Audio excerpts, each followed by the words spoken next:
the practice of how the practice of yoga brings resilience and excellence. Resilience and excellence. So I'd like to start with a story from my own life that Sriniji alluded to before. So when I was in high school, I was in a rat race of studying for a very competitive exam to get admission to a very premier institute in India, Indian Institute of Technology. It's like one of the top institutions for engineering in the whole world. So it is a cutthroat competition. Literally hundreds of thousands of people write the exam, and only a few hundred are able to get in and get admitted to the institute. So I studied for that. The chance of success is less than 0.1%, less than 1 in 1,000. So really, people take 4 years of intense study. And once they graduate from high school and they give this exam, and it's a really very competitive exam. So the first time when I wrote the exam, I did not get admitted. So I was not in the top 0.1%. And I was incredibly depressed because I prepared for 4 years, day and night. I was slogging, and I really felt very dejected. And I also had self-doubt. Do I really have it in me to excel in the exam and get admitted into this institute? And it turns out that the next year, when I wrote the same exam, I got into the institute. I got admitted with a very, very high rank. In fact, I was not just in the top 0.1%, I was in the top 0.001%. And so what changed? What changed was the guidance from my father, who gave me a very amazing yogic wisdom. So he taught me a big lesson that has inspired me throughout my life. So what he said was, I know that you have great potential in you, he said. So after the first time when I wrote the exam and when I felt depressed for several days, several weeks, I was not eating properly, I was not sleeping properly, I was crestfallen. And so my father saw this and he told me,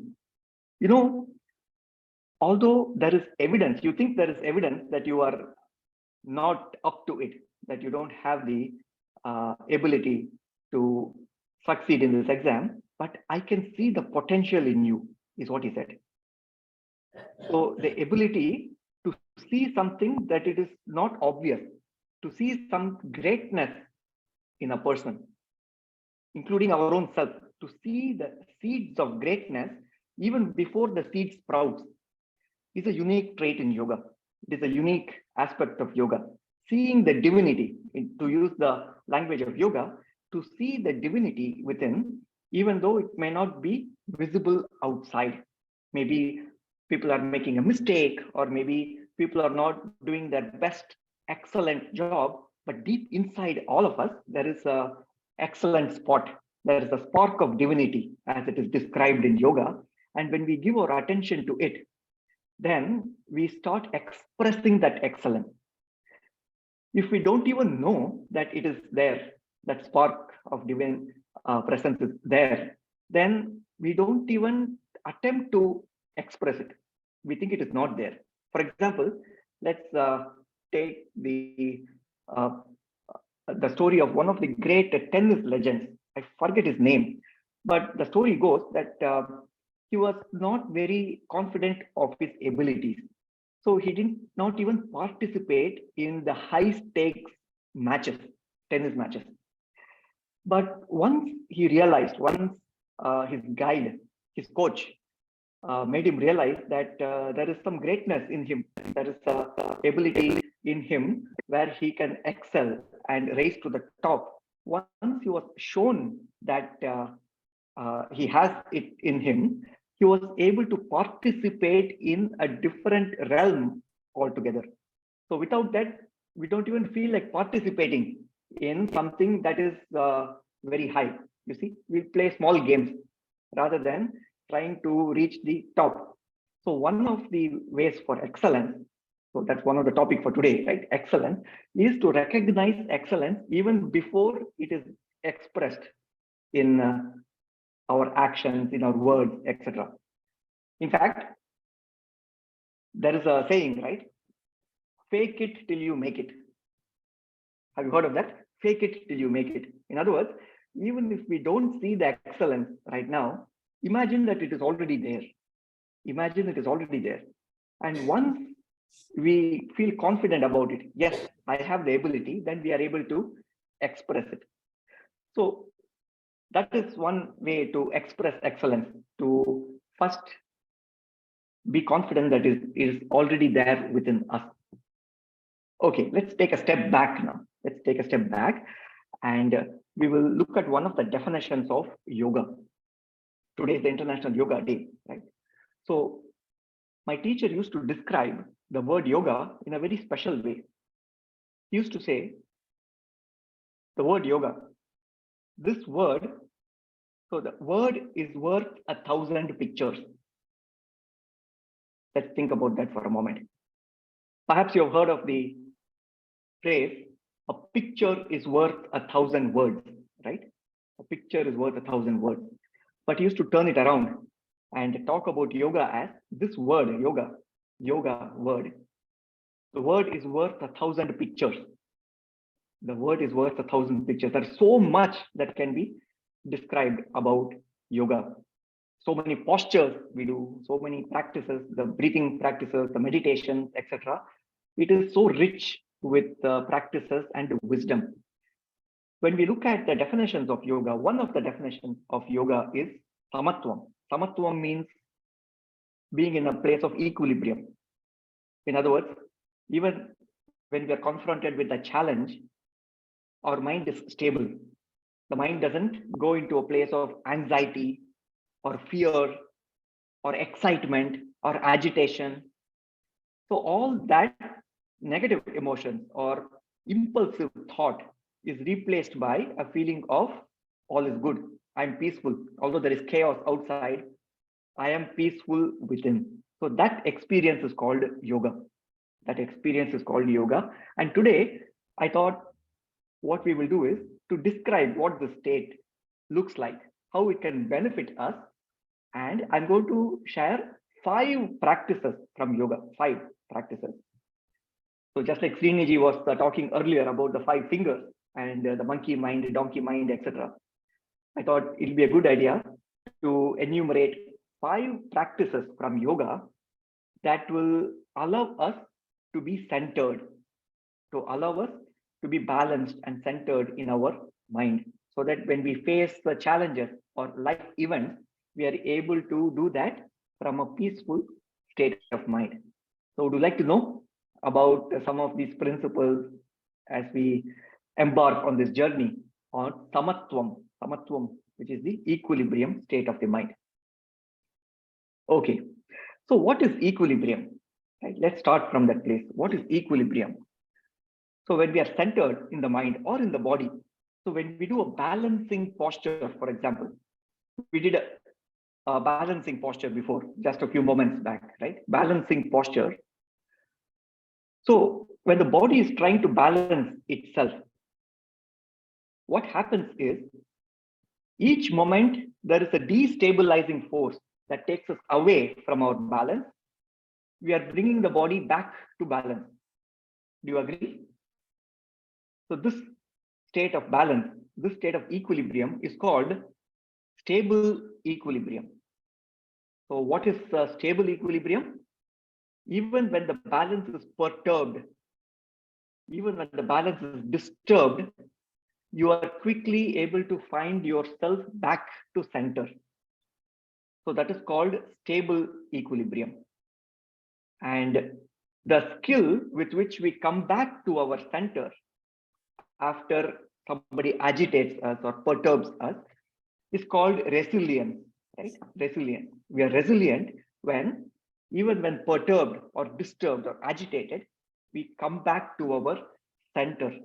And the practice of yoga gives us this skill to find our centered place back. Okay. So how to come back to our center? You know, I've seen some short videos on Instagram and on Facebook where they stack a deck of cards in a very precarious way. It's like you balance them in such a way that so many cards, they stack up one on top of the other and they're perfectly balanced. But when you give it a slight nudge, if you just give it a little bit of push, then the whole thing comes falling down.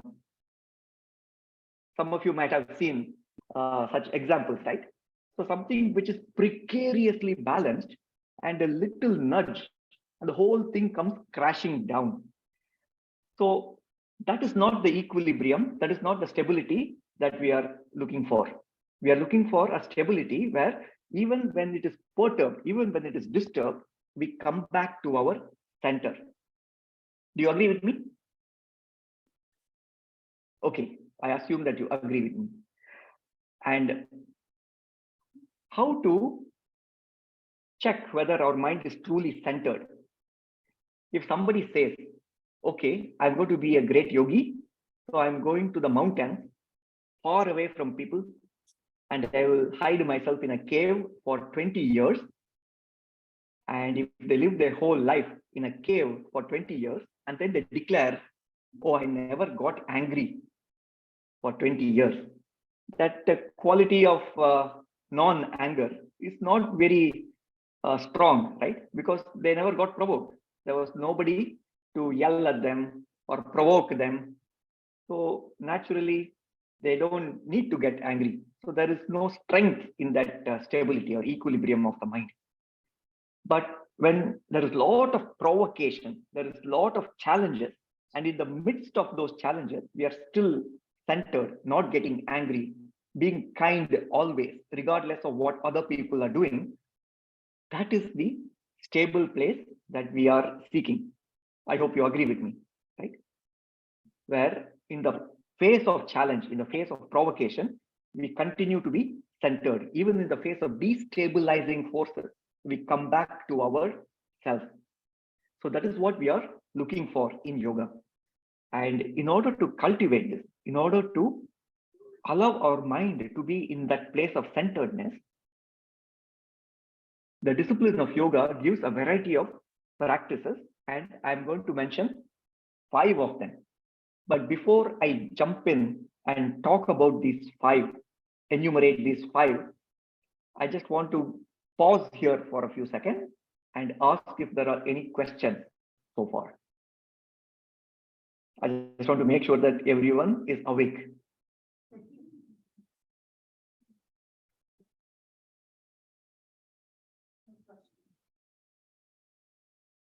No question. Okay. No question. Would you like to know what are the 5 disciplines that help the mind be more balanced, more strong, more centered? Would you like to know? Yes. Okay. I hear a resounding yes. So let us jump in and see what are these 5 practices. So let's start with the practice that we just did. Practice of postures, and especially the practice of balancing postures. For example, when we stand on one leg, the tree pose, vrikshasana, tree pose. What are we doing? We are preparing the body to balance itself. You will notice when we practice the tree posture. So next time when you practice this posture, look for the tiny adjustments the body is making to center itself. You will notice, especially when we do the tree pose with the eyes closed, we become keenly aware of the tiny movements the body is making. It is going off center every moment.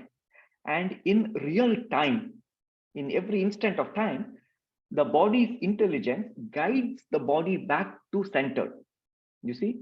So that is how the body builds resilience. When we stand in the balancing postures for an extended period of time, we are training the body to come back to its center. You see? So the tiny movements the body is making, is compensated in real time, so it can come back to its center. Now, mind and the body are not two separate things. According to yoga, they are just one organic unit.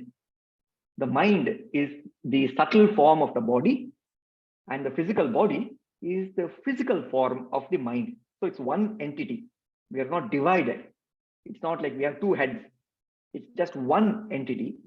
And we are calling different phases, different parts of ourself, and calling it different names: the physical part, the mental part, and the physiological part, etc.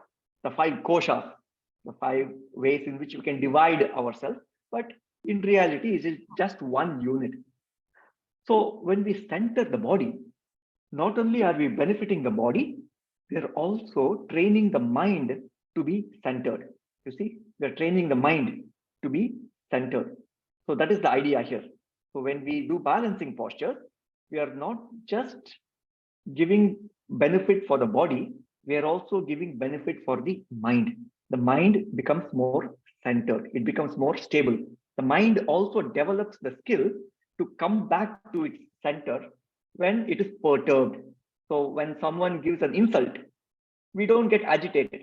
Or even if we do get agitated, we quickly find our balance back. We quickly find our centeredness, that samatvam.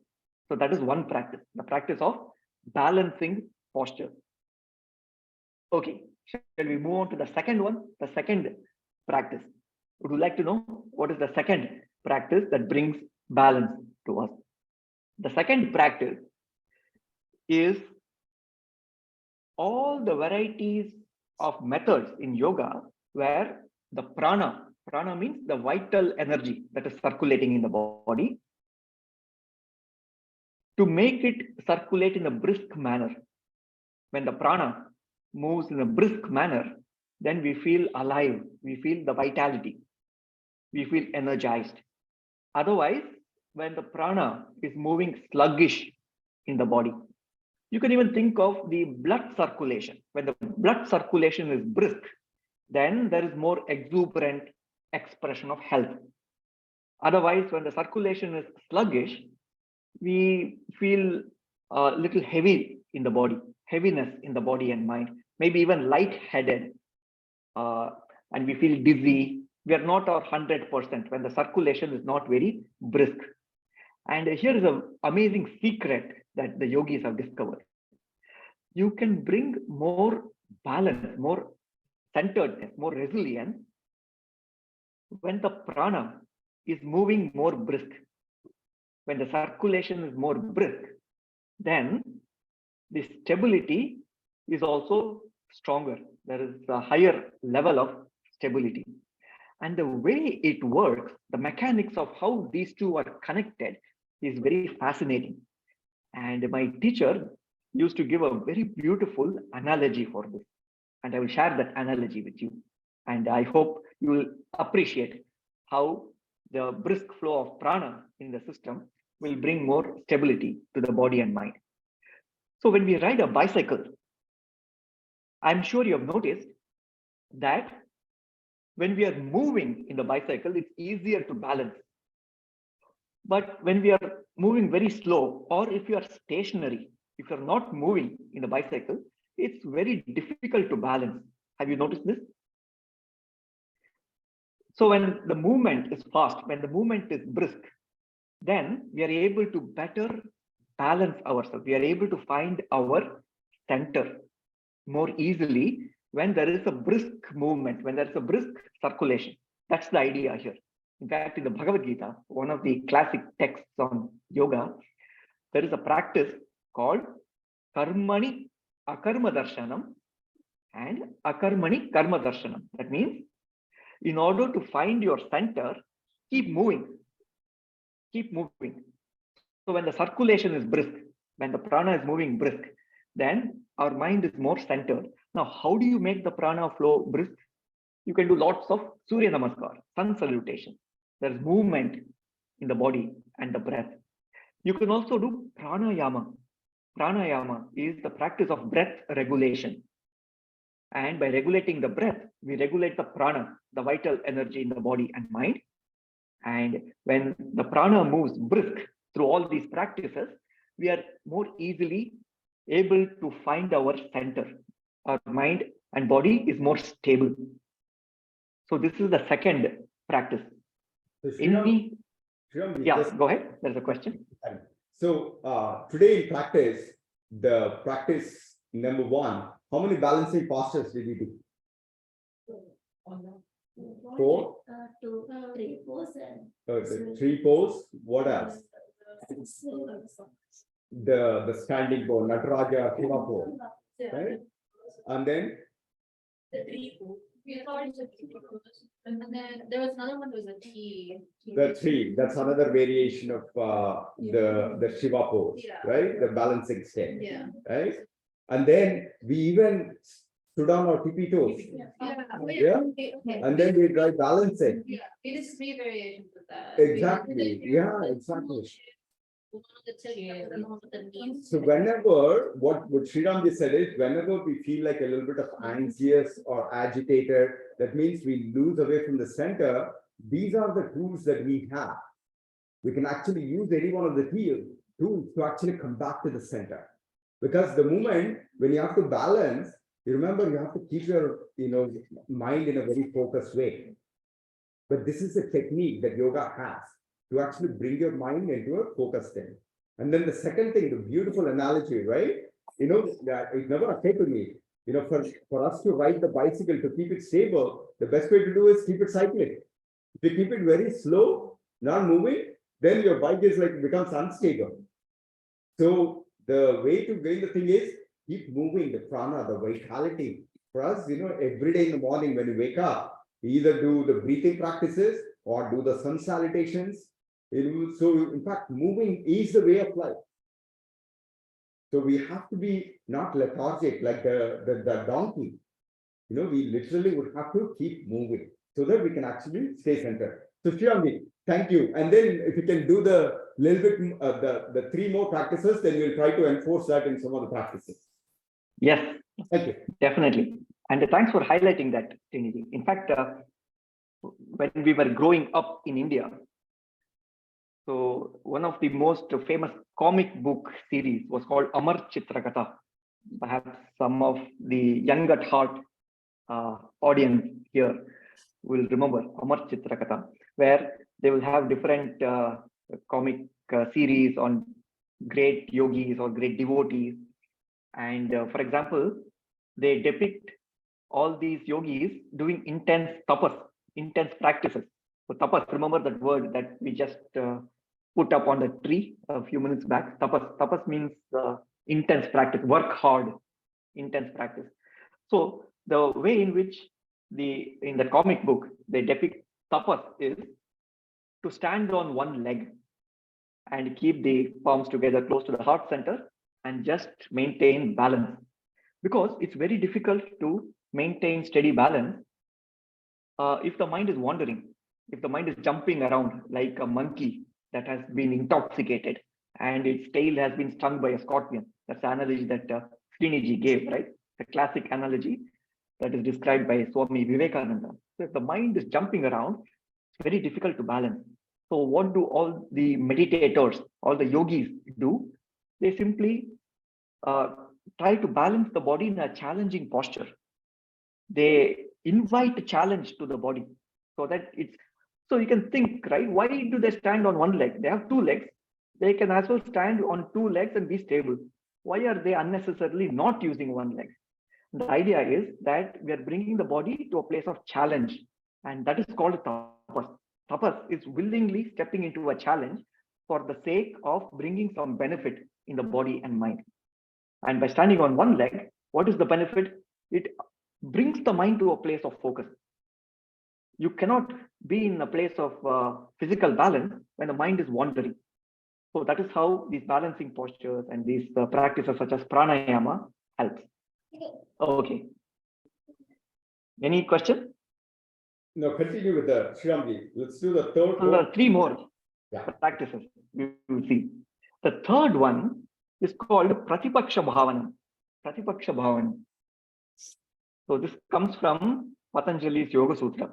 So the full sutra goes Vitarka Badhane Pratipaksha Bhavanam. What it means is, remember, in order to be resilient, to come back to our center, whenever we are perturbed, whenever somebody provokes you and the mind goes off center, we should not be swept away by the impulse of our emotion, but we should come back to our center.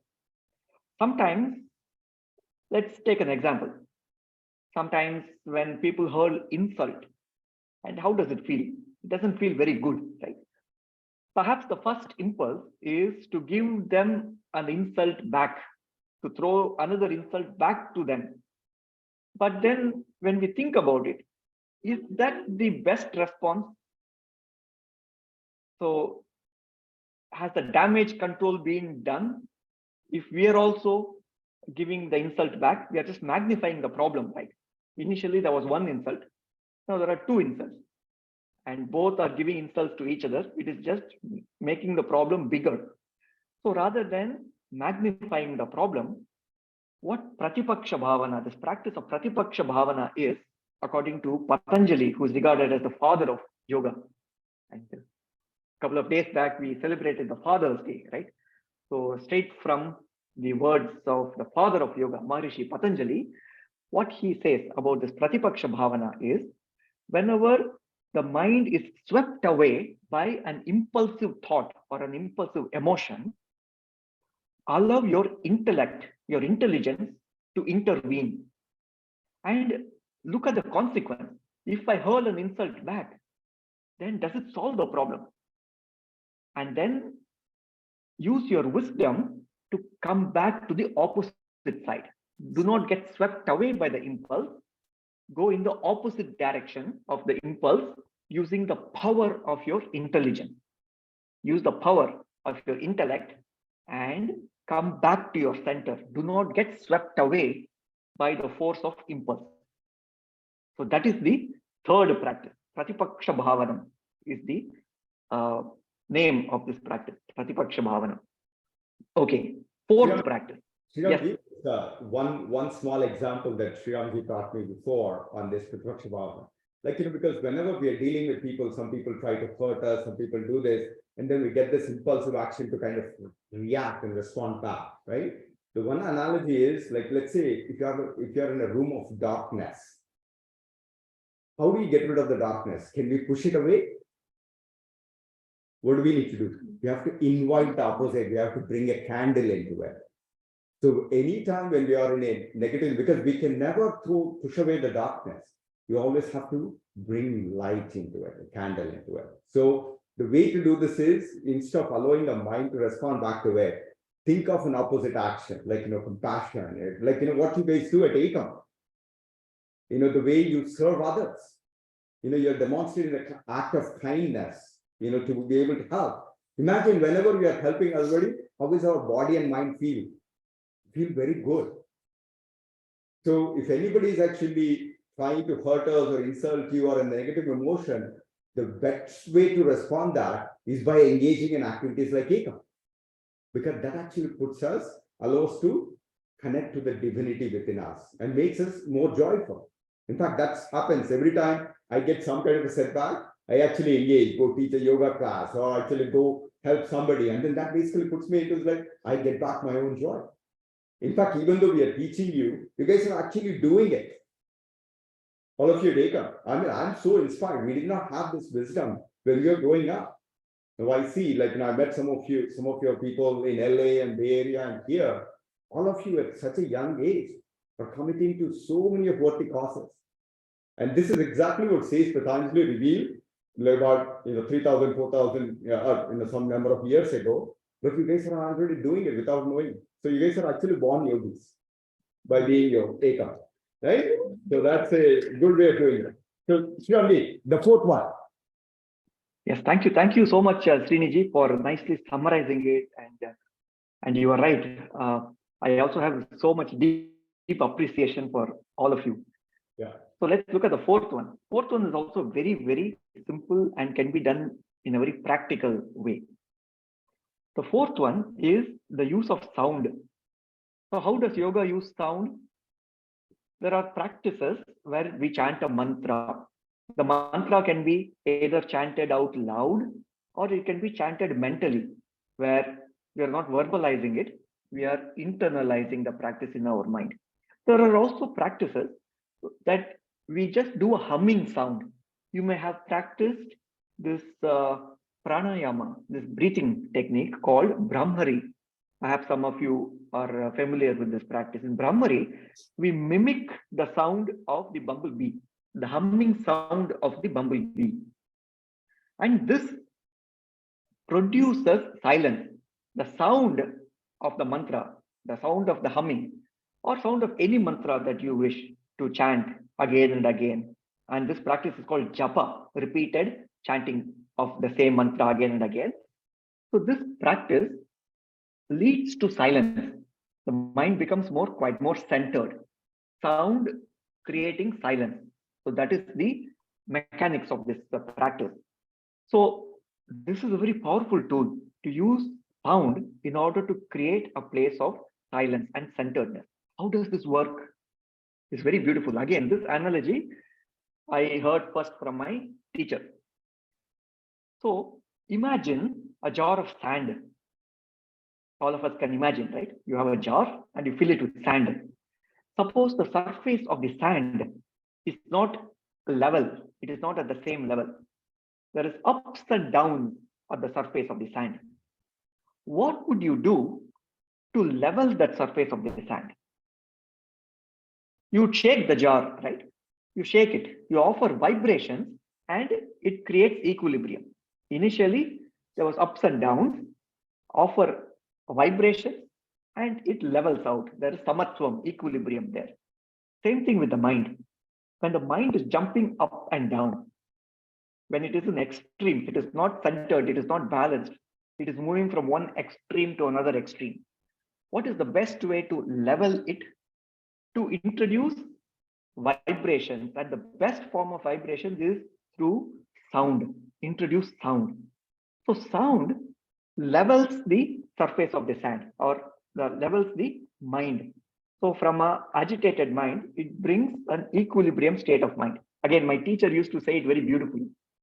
Transform a yo-yo mind, yo-yo is going up and down, right? Transform a yo-yo mind to a yoga mind. Yo-yo going up and down, and suddenly it's all centered thanks to the vibration of sound. It settles down the mind. So that is the power of the sound. And in fact, even outside of yoga practices, in the medical technology, for example, the power of sound is recognized. Let me give an example. About 20 years back, my mother had kidney stone surgery. She had kidney stones, and there had to be a surgical intervention to remove the kidney stones. But nowadays, for most of the kidney stone removal, we don't even need a surgery. What they do is they have the use of sound, in fact, ultrasonic sound, and this process is called lithotripsy. Lithotripsy. So by introducing the vibration of this sound in the body, what happens is this vibration, it breaks the kidney stones into small pieces, and it can be easily flushed away from the system. You see? So no surgical intervention is needed. So the point I'm trying to make is the power of sound is enormous. You can use sound to break all the blocks in the system. Like yogis talk about the nadis, where if the energy pathways in the body are blocked, one of the best way to remove the blocks is by chanting mantras, chanting sound. That is why maybe if you have not tried this before, just try it. Listen to half an hour of chanting. Pick your chant. There are a variety of chants in our literature in India. So Vishnu Sahasranama or Rudram, just listen to it. At the end of half an hour of listening to the chant, not even chanting along, that comes later. But first is the Shravana Abhyasa. Shravana means listening. And a Shravana Abhyasa is a practice in yoga. That means the practice of listening. Simply allow yourself to be immersed in the sound of the mantras. And after about half an hour, you will notice you feel so uplifted. And there is so much energy in the system because the sound vibrations have cleared all the blocks in the nadis that carry the prana, the vital energy in the system, and you feel enlivened. You feel rejuvenated. So this is the fourth practice, the use of mantras. And what is mantras? Mananat trayate iti mantra. That means that which protects the mind, that which transforms the mind is called mantra. So this is the power of mantra. It brings the mind to a place of balance, stability. Okay. The last practice is practicing the mind to be quiet, or the art of settling the mind down in a place of silence. So most of the time, most of our waking time, the moment we get out of bed, the mind is always active. There is an incessant flow of thoughts all the time, 24 hours. The mind is constantly in a place of thinking. There is so much thoughts, traffic of thoughts in the mind. And the practice of meditation, in meditation, what do? We allow the thoughts to settle down so that we give the mind the benefit of silence. We are allowing the mind to strengthen its ability to come back to center, strengthen its ability to settle down. So when we read the Yoga Sutra of Patanjali, he talks about two tendencies of the mind, two habits of the mind, and they are in opposition to each other. One habit of the mind is to be extroverted, to keep thinking about things outside. The other habit of the mind is for the mind to rest itself, to rest with the self, abide in the self, so that it is silent. So far, we have encouraged the first tendency. We have constantly been thinking and planning, etc. We are constantly being active in the mind, but we have never practiced the other habit. So it's like a seesaw that is lopsided. It is not balanced. It is lopsided. It is more strong on its ability to be extroverted and think all the time. But if you want to experience peace and silence, then perhaps we are not yet skilled in it because you have not practiced it. So with the meditation, that's what we do. In meditation, we allow the mind to be quiet so that we strengthen the habit of the mind to settle down. And when both are equally balanced, then the mind is centered, you see. So if we want to, we can allow the mind to be centered. If you want to, you can think creative thought or plan, etc. You need both these skills. Both are equally important. And to find this place of center and not be lopsided or imbalanced, that is achieved through the practice of meditation, which is the fifth practice. So these are the 5 practices that I thought I will share. And let me close with this thought. Sometimes when people hear the word, allow the mind to be silent, meditate, or be centered, some people misunderstand it, right? Some people think, oh, if my mind is silent all the time, I will be a lazy person, right? I'll be a couch potato because whatever happens outside, they'll still be sleeping, right? They'll be in a place of couch potato zone. I don't want to be like that. I want to be active. I want to go and succeed in life. So if you tell me to meditate all the time, then I don't feel like being lazy. That's what people think. But here is the thing. The correct way to understand the value of meditation is meditation is the exact opposite of being a couch potato.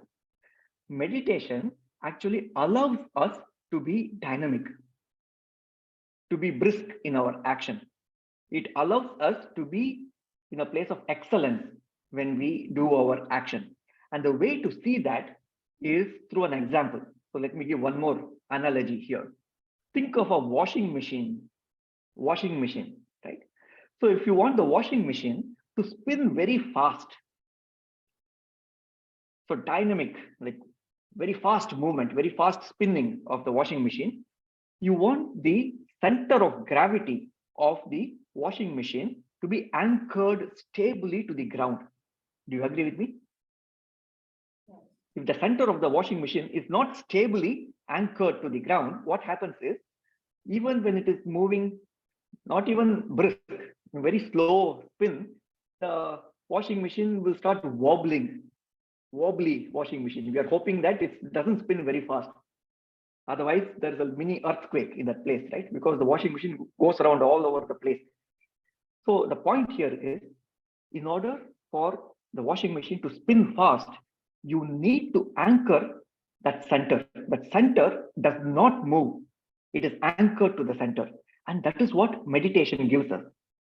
With meditation, what happens is, our center is so stably anchored that the body and the mind can think of very dynamic thoughts, and body can act in a very dynamic manner.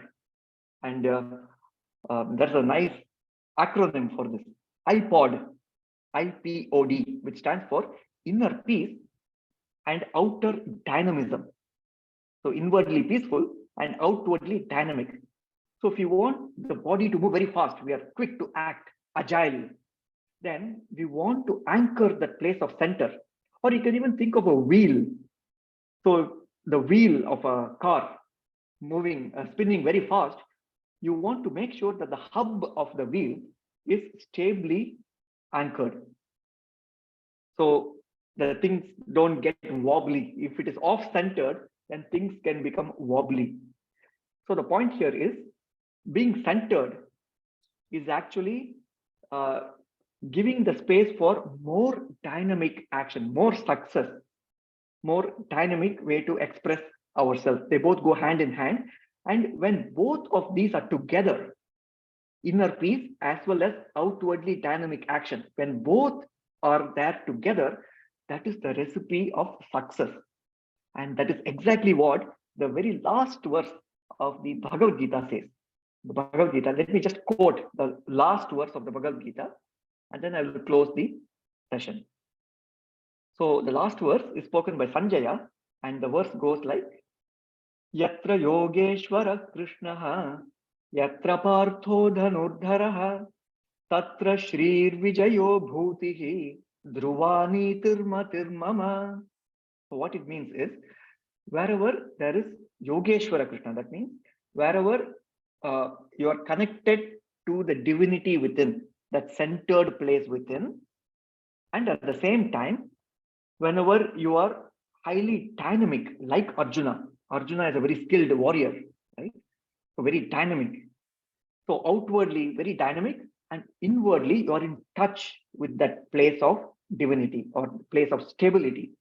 When these happen concurrently at the same time, then all the good things will happen. What are the good things that will happen? Shrihi, Vijayaha, Bhutihi, Dhruva, Nitihi, Matihi, Mama. What it means is, Shrihi, there'll be a lot of treasures that will come to you because you'll be so successful in life. Shrihi. And then Vijayaha, success. Bhutihi, that means all the supreme powers. You will tap into the powers of the mind, the intellect, the body, etc. You're able to allow them to blossom to their full highest potential. And Dhruva Nitihi Mati Maha. Dhruva. Dhruva means that which is not moving, that which is always stable. In fact, the pole star is called a Dhruva Nakshatram. Dhruva. So when you look at how the stars move in the sky, in the night sky, Dhruva, the pole star is at the same point, it doesn't move. So Dhruva, so you are always anchored to that place of center. And that is the opinion of Sanjaya, who listened to the entire conversation between Krishna and Arjuna in the Bhagavad Gita. So with that, I would like to thank you for your enthusiasm, and over to you back, Sriniji. Thank you very much, Shriram ji. What a wonderful, wonderful talk. And we're going to summarize this, but we're going to do few, sorry, Dr. Maladi. So how about, Shriram ji, can you stay for 10 more minutes? We're going to do experiments, and then we're going to have people ask questions to you.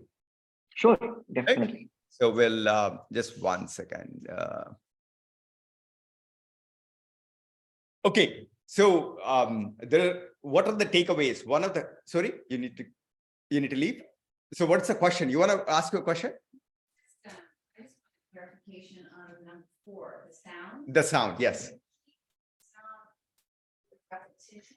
Uh-huh. Is that repetitive, somewhat monotonic? Is that the key part of the sound, or what is the? There are many ways. Actually, Shriramji, you want to talk about, how different ways. Let me share with how I use sound in a different ways, right? One is, number one of the Yoga Sutra says is like, because our mind is not centered, because all the sensory things are acting at the same time, right?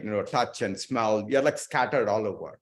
One way to, like the Brahmari Pranayama is like you close your eyes and then you close your ears and then you try to make a humming sound.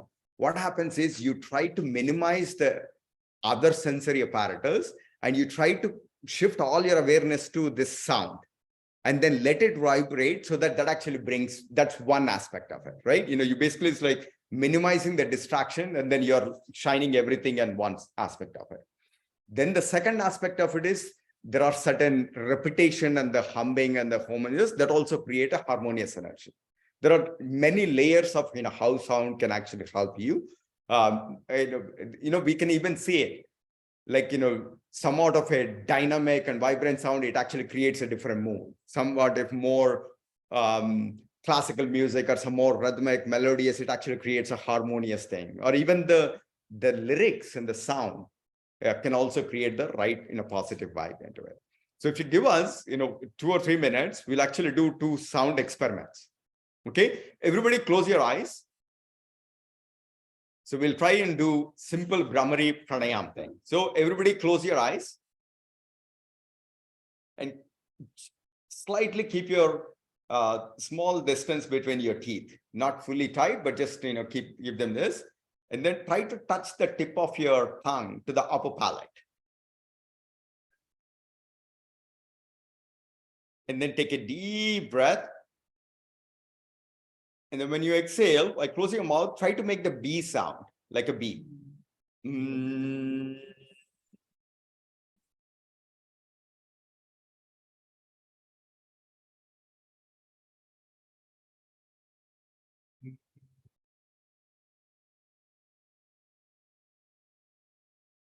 So this is one variation. Now what we'll try to do is we'll try to shut off all the other distractions. Try to close our ears. And then try to block them off. And then again, close your eyes. Repeat the same thing. Take a deep breath. And make the B sound.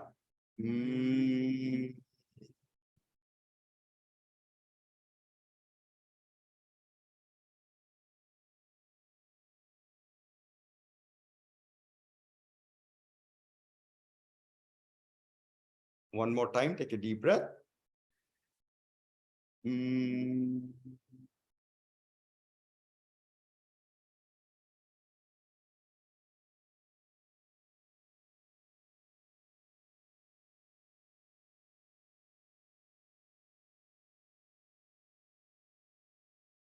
Release. What it feels. Does anybody want to say, how does it feel? Exactly. Actually, one way to analyze this is like a vacuum cleaner. Vacuum cleaner in our mind, where you have all kinds of thoughts. So this is like in our own internal vacuum cleaner. You just go and then just suck out all the bad thoughts, because it's actually just going inside and then just cleaning up. Otherwise, your thoughts are all like, all kinds of thoughts, negative thoughts. This is our own way, simple technique of, doing your own internal vacuum cleaning. Because, you see, right, in the world, when you're doing this, you don't think of any other thought. Eyes closed, ears closed, and then you're letting your own sound going and then doing a scrubbing. It's like better than Dyson, actually. Right? This is actually something that we can. And the best part is, yoga is free. We don't need to pay for anything. No royalties, no copyrights, no paid patents, But, if you're kind enough, you can actually pay me something. Right? So that's one way. So the other technique that we are going to do, I hope people in the Zoom can also do it. So what we're going to do is the same thing. Now we're going to close our eyes And then I'm going to hit on this meditation ball. This is a game for each one of you. And I would want you to just pay attention to the sound and how many counts you can actually listen to this sound. Because this sound actually sustains for a long time, the faith. So this is a game that we play all the time. So everybody, please close your eyes. And then when I ring the bell, and I just would want you to just focus your attention on this sound and then see how long can you hear it. Ready to begin? Now, just mentally count, right? Everybody take a deep breath.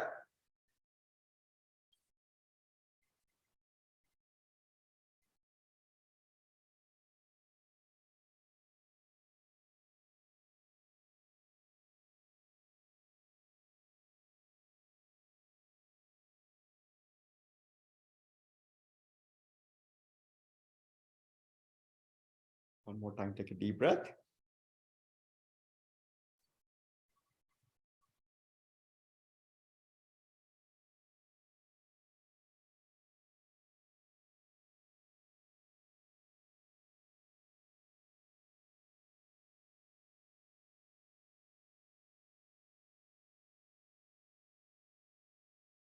Last time. One deep breath.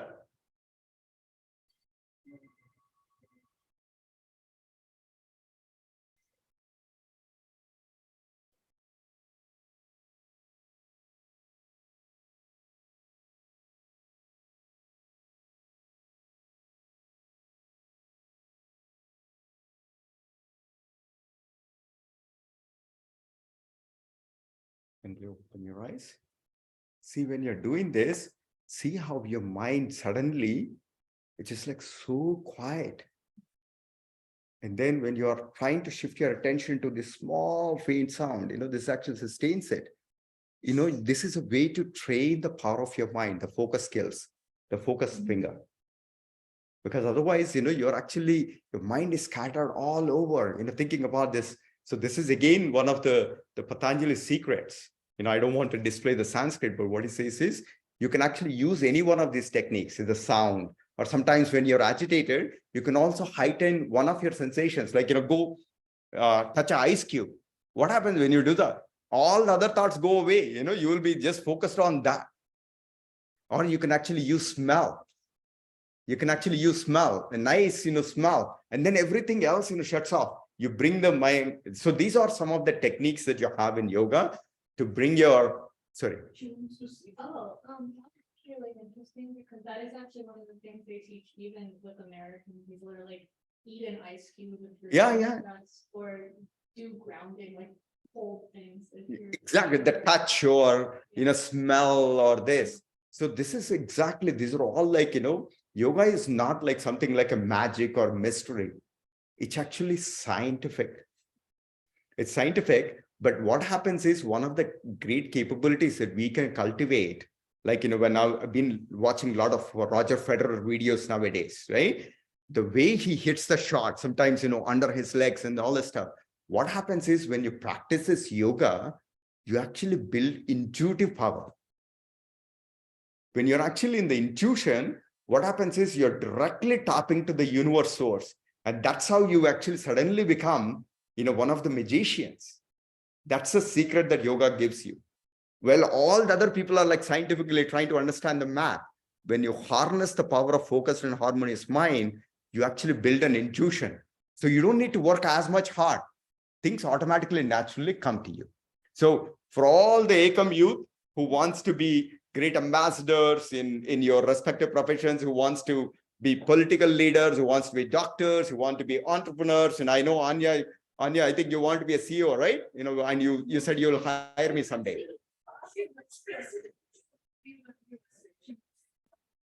Yeah. So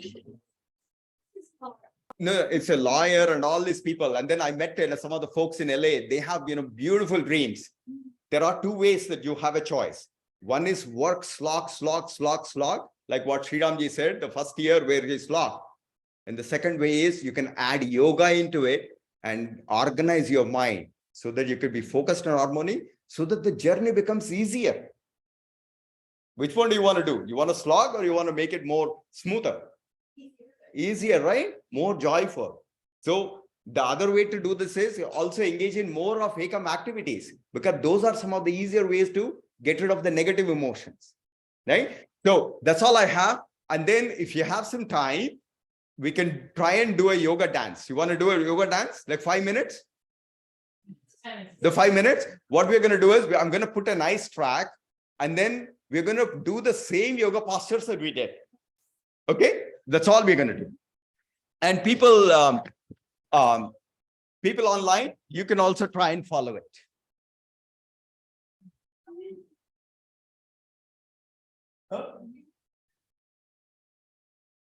Yeah, and actually, maybe you can hold it and then try to see how we are trying to do it.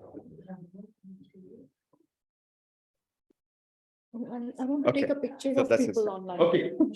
No, that will be no problem.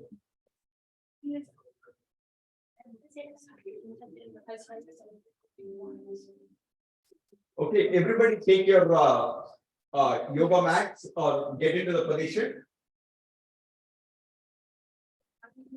Get into the yoga position. Max, please put your yoga mat. First thing I thought of was connections again. So we're going to do this 4 minutes and 56 seconds. Tina Turner. How many of you know Tina Turner? Yeah. So she was the opening song in GoldenEye, right? The James Bond girl. So she's one of a great yogi. She practices yoga, meditation. She's a Buddhist. She actually composed this song. It's a beautiful song. It's about children and the kids pursuing resilience and excellence. So what we're going to do is everybody simply follow my instruction. Right? It's all the postures that we did. The shoulder stretch, the side bends, and then we're going to do the Sun Salutation, and then become Shiva, and then we end with the tree pose. Should we try? Let's see how it flows. Right? It's always magic. Right? So everybody come to the center, heels and toes touching together. And I'm going to say the instruction, it just simply needs to follow.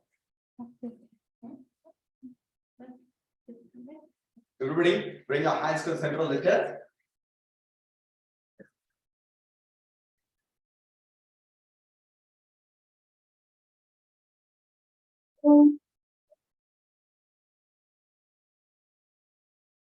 Okay. Should we begin?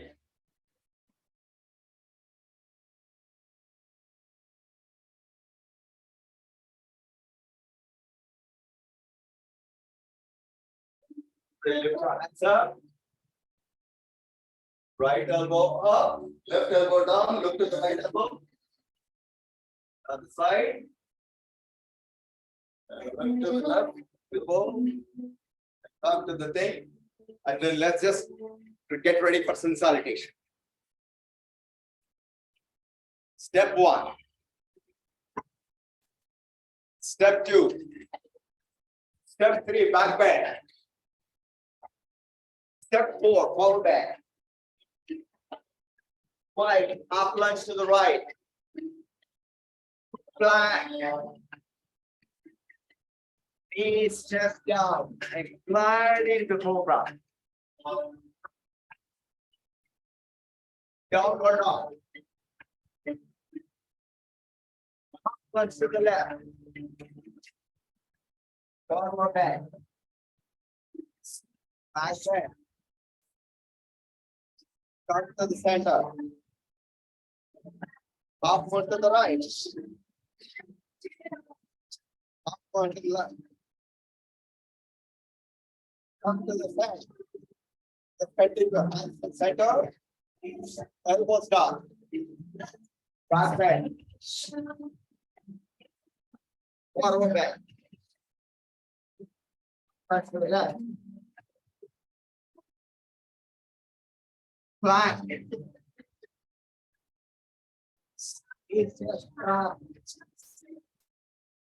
Cobra.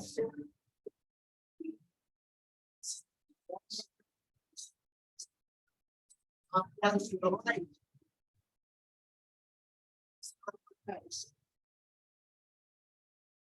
Back bend. Back to the center. Halfway right. Front to the center. Half moon to the left. Front to the center. Now get ready for the Shiva. Back to right. Grab it. Back up. Right. Get the Shiva. Other side. Grab your foot. Back to right.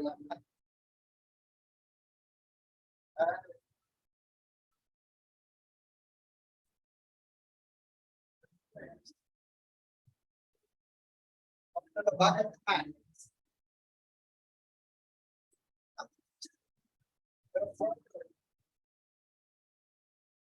Down. Feet. Other side.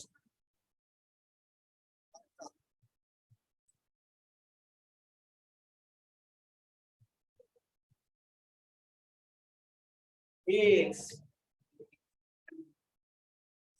Get ready for the feet.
Everybody sit down.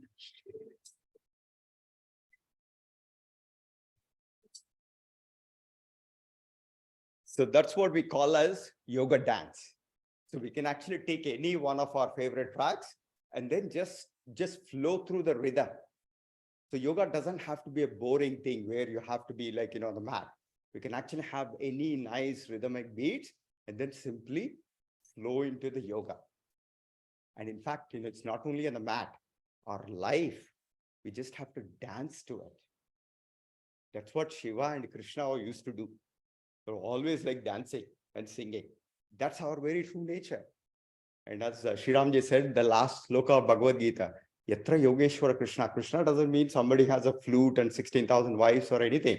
What Krishna means is whose mind is focused and harmonious. That's all they do. We are all Krishnas. And then from that, iPod, did you all like the iPod thing? Inner peace. Inner peace is like being Krishna. Krishna is like this. That's it. And then being an entrepreneur, being an exuberant warrior. Then when you are like this, and then doing all your actions with your exuberance, excellence is guaranteed. If you want to be a president or lawyer, if you want to be anything, the secret is revealed. It's achievable to all of us. So with that wonderful thought, let's close the session. Everybody close your eyes. We'll say Om 3 times. Take a deep breath. Om.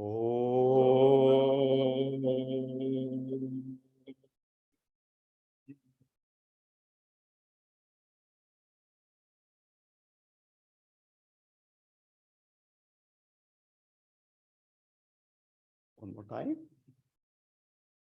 Om.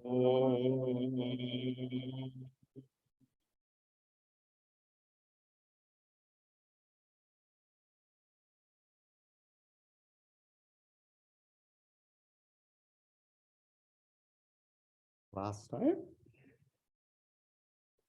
Om.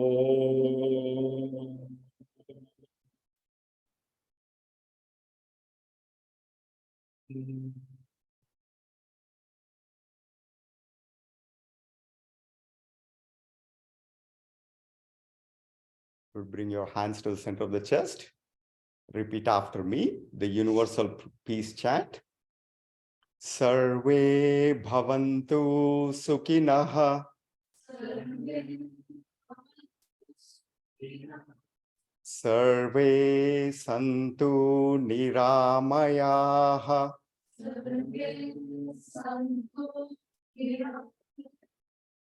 Sarve bhadrani pashyantu.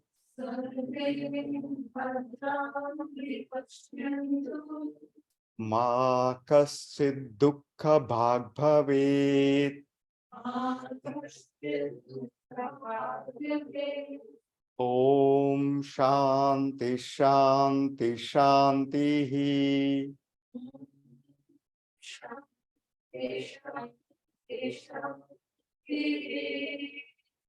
Wish everybody to be happy. We wish everybody to be free of sorrow and illness. We wish everybody to see, hear, and say only auspicious things.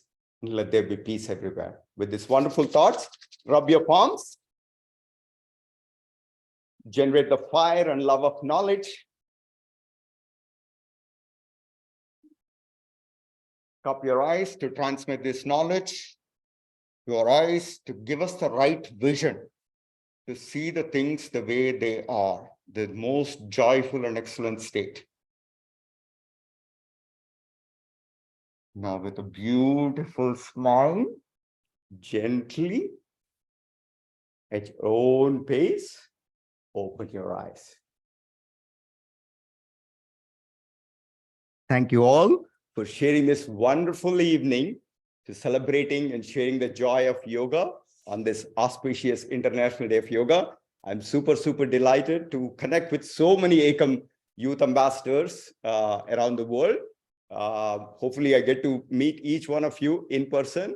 And if you get even more bonus, we'll actually take Shriram ji and Eka ji with us. And then we can actually do a live yoga camp.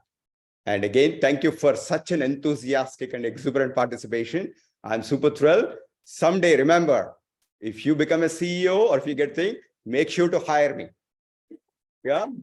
So make sure to hire me. And then, so we'll all do like this. Right? So any thoughts or comments from the folks online?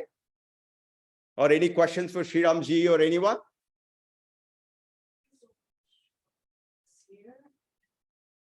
It's a delight to be part of this organization and you for coming to us to Ekam. And I think we are blessed and privileged, right? Yes. Yeah. Director, and we have Anu here, she's also the director of Ekam. Then we are really privileged to be here. Yeah. And one thing that Shriramji said, yoga doesn't mean wearing saffron clothes and then, going to the mountains. Yoga means being joyful. And then you can be the CEO. You can actually, it's like after I learned yoga, I actually started doing more things. I became a VP at Apple and I started doing more and more startups. Yoga actually unleashed more power. And Shriramji, he is like now works with Elon Musk at Tesla. At Tesla, he's a distinguished engineer. He directly, has some meetings with Elon Musk and designing the next whatever. They won't be revealed. And we both work for Apple. We both work for Apple. Yeah. So exactly. So yoga, all the youth, it's all about organizing the power of the mind so that we can actually lead an exuberant and joyful state. Archana Garu, anybody on the Zoom want to share anything about today's experience? Wonderful and a great session, Sriniji, along with Shriramji. Great bites. That's it. Lovely. Archana Garu, you've been unusually silent, actually. Sriniji and Shriramji, Kiran, Gopi and family here. It's a wonderful session. We are happy that we were able to join virtually at least.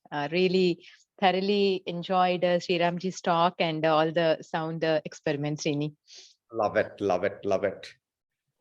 Yes, Rini, this is Nilima. Thank you for doing this. And Shriram Garu, thank you so much for a nice explanation to the kids about the philosophy. I enjoyed the talk. Yeah, thank you for doing this. Love it. If there are no more thoughts, okay, go ahead.